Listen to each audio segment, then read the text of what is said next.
Hey guys, mabuhay! I'm Ronald Dalos, and for today's video, we are going to unbox Soundcore A20i. This is a true wireless earbuds by Anker.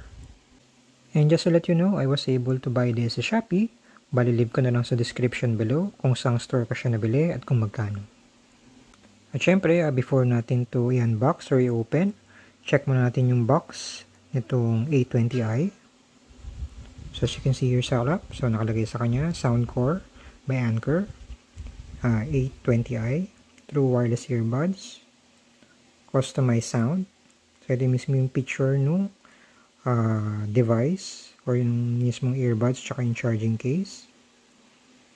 So nakalagay dyan, bass up, AI enhanced calls, IPX5 waterproof, 28-hour playtime. So mahaba-haba rin daw yung playtime niya.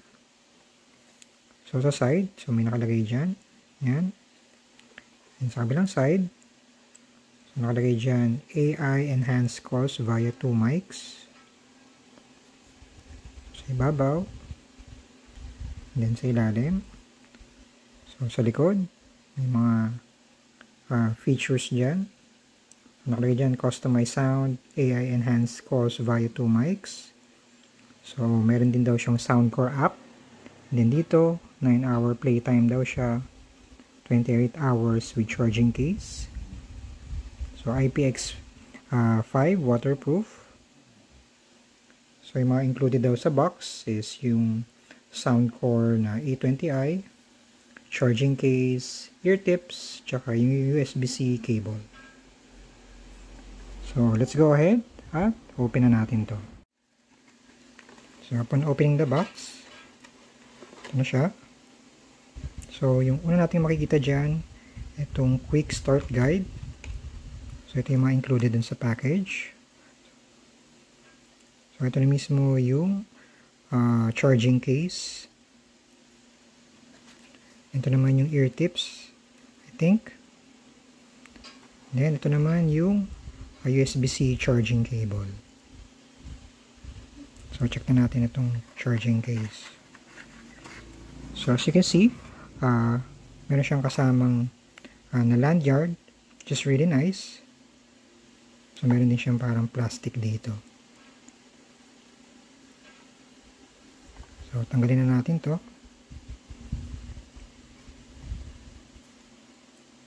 Yan, medyo mahigpit lang eh. So ito na mismo siya guys. So very small lang talaga yung size niya, very compact. It's really nice. So sa likod, ito mismo yung USB-C charging port. Then sa harap, I think ito yung LED indicator. So ito yung logo ng Soundcore.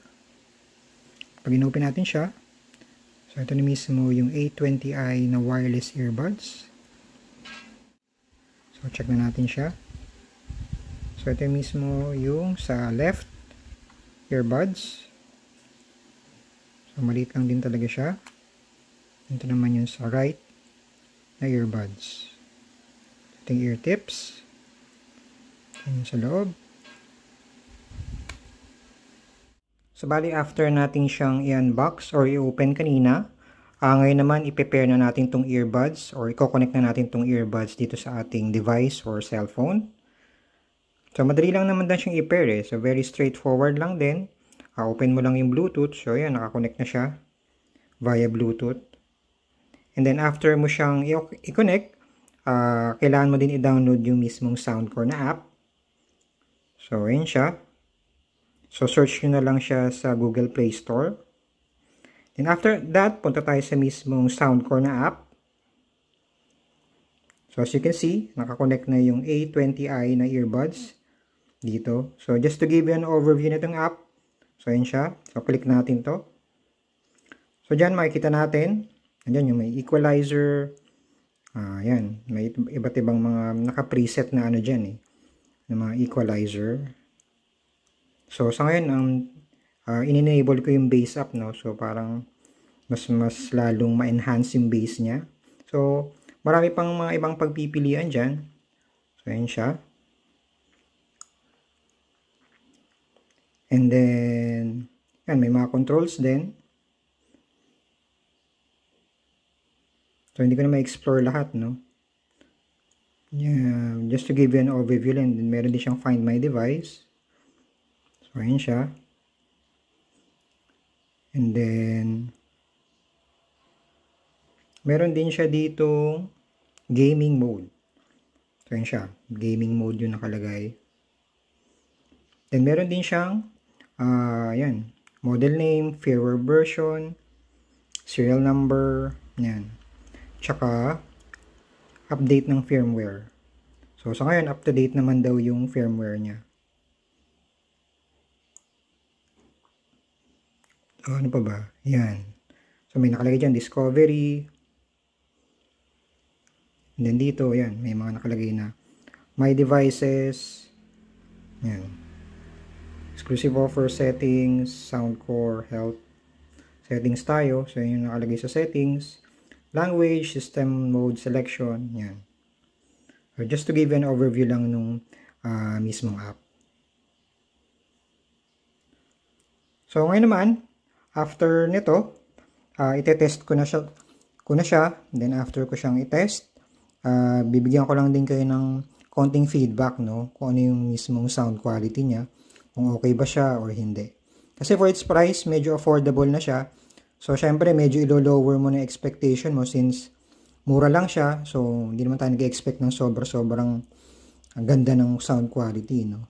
Kasi based naman din sa mga reviews na napanood ko, mukhang positive naman halos lahat ng mga reviews na nabasa ko. A few moments later.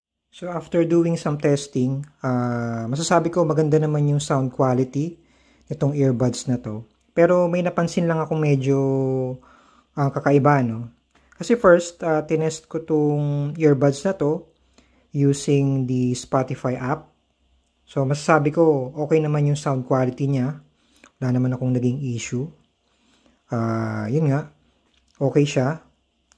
Pero nung ginamit ko naman siya or tinest ko naman siya using the YouTube Music, napansin ko parang lalong mas maganda yung sound quality niya eh. Pati rin yung bass, mas lalong nag-improve using the YouTube Music. So, I'm not sure, no, kung ba't ganun yung naging result, no, while testing it. Pero overall, masasabi ko, maganda yung tunog nitong earbuds na to. For its price, sulit na siya. You'll never go wrong. Maganda yung sound quality niya, maganda yung bass niya, lalo na pagka yung gagamitin mo is yung YouTube Music.